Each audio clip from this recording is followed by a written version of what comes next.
Why doctors urge seniors to stop napping wrong, it's harming your heart. Hello everyone, and welcome back to John the Living. If you're over 60 and you nap during the day, you need to hear this. Because while short naps can help your body recover, long or mistimed naps might actually be doing the opposite. According to new research, napping the wrong way after 60 can raise your blood pressure, increase your risk of irregular heartbeats, disrupt your sleep at night, and leave you even more tired the next day. Most seniors don't even know this. They think they're helping their bodies rest, when they're actually pushing it deeper into fatigue.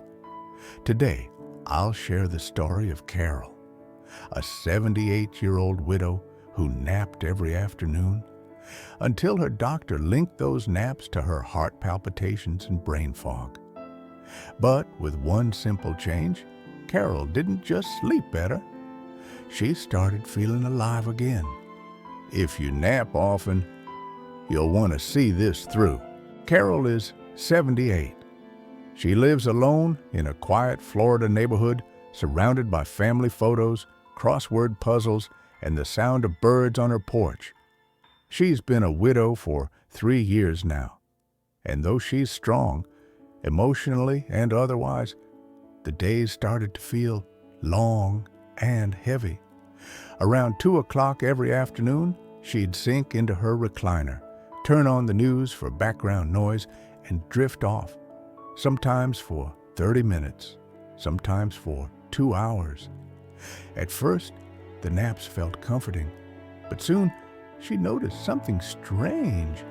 She started waking up groggy, almost dizzy. She had trouble falling asleep at night. Her heart would flutter when she stood too fast, and her memory, once sharp, started skipping like an old record. She thought it was just grief, or maybe just getting older. But during a routine checkup, her doctor asked a simple question. "Tell me about your naps." Carol laughed. "They're the best part of my day." The doctor paused, then nodded. "They might be the part we need to fix." That moment was the start of something surprising, because Carol didn't need fewer naps. She just needed the right kind. And what happened when she changed the way she rested? Everything. Carol's doctor wasn't guessing.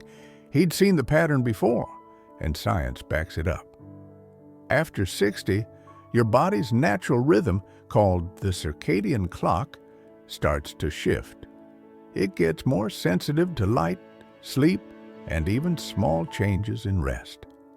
That's why long naps or naps taken too late in the day can confuse that rhythm and cause more harm than good. According to Dr. Sanjay Patel, a sleep and heart health researcher, napping beyond 60 minutes can spike blood pressure, disrupt nighttime sleep, and even raise the risk of cardiovascular events in older adults. Why? Because when you enter a deep sleep phase during the day, then abruptly wake up, your heart and brain struggle to regulate. You may feel dizzy, disoriented, even anxious. Long naps can also suppress the drive to sleep at night, which leads to insomnia, restless legs, or waking up too early. And this cycle wears your heart down over time. But short, intentional naps, taken the right way, can actually lower blood pressure, boost memory, improve mood, and restore alertness safely. Carol's mistake wasn't in napping, it was in not knowing how. And once she learned the rhythm her body needed, everything from her energy to her heart started working better. The truth is, Carol's habits weren't unusual. They were common, because most seniors aren't taught how to nap. They just do what feels good in the moment. But some of the most common nap habits are quietly working against your heart, your sleep, and your energy. Let's look at a few. Napping too long. If your nap stretches past 60 minutes, you may slip into deep sleep, which is hard to wake from.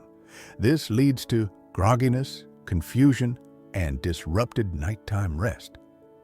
Napping too late in the day. Napping after 3 p.m. can block melatonin, your body's natural sleep hormone.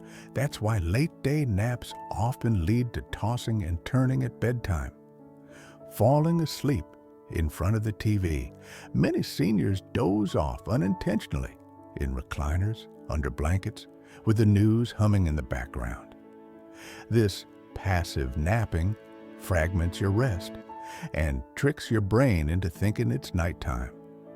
Using naps to escape emotion, grief, boredom, or loneliness can make napping feel like a safe space. But too much emotional avoidance through sleep can worsen fatigue. Carol was making almost all of these mistakes without knowing it.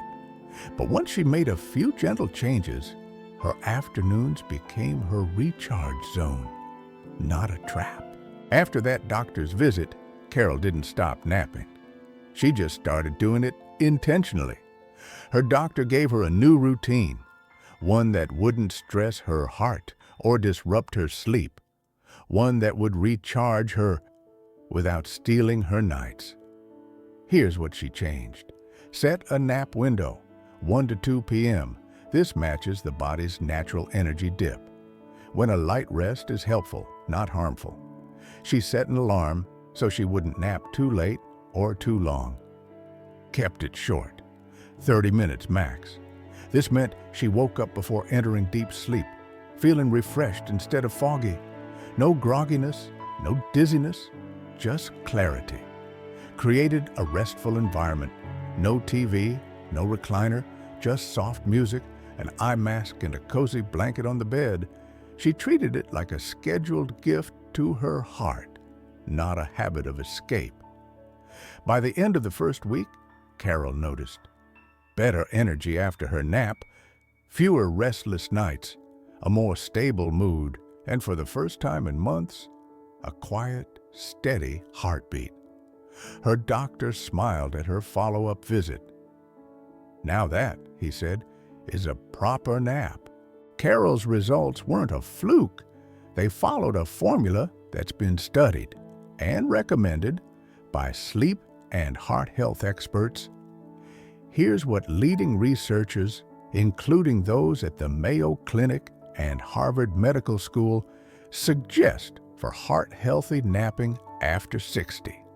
Number 1, keep it between 12 p.m. and 2 p.m. This is your body's natural dip in energy. It's when a short nap supports your circadian rhythm, not disrupts it. Avoid napping after 3 p.m. or it may delay your melatonin production at night.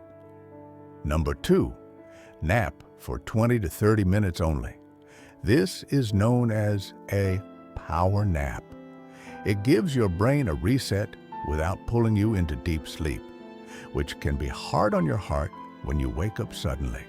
Use a timer or a gentle alarm to help. Number 3, move gently after waking. Get up slowly, do a few light stretches, or walk to the kitchen. This signals your heart to regulate safely and restores blood flow. Avoid jolting movements right after waking. They can cause spikes in blood pressure. As Dr. Sanjay Patel puts it, a well-timed nap is medicine. A poorly timed one is stress in disguise. And seniors especially deserve rest that heals, not rest that harms. Carol didn't need a prescription. She didn't need a sleep study. She just needed someone to tell her, the way you rest matters. And when she listened, everything changed. Her naps stopped stealing from her nights. Her heart stopped racing. Her mind felt calmer. And for the first time in a long time, she woke up feeling alive. You might be like Carol. You nap during the day. You think it's helping, but maybe you're waking up even more tired. Maybe your nights are restless. Maybe your heart feels just a little off. If that's you, I want you to know you're not broken. You're just overdue for a better rhythm. So today, try this. Keep your nap short, keep it early, and give your body the chance to rest the way it was designed to. If Carol's story gave you insight or even a little peace, go ahead and subscribe to John the Living, where we talk about the small shifts that keep seniors strong, sharp, and steady. And before you go, tell me in the comments where you're watching from, because every nap is better when it leads back to you.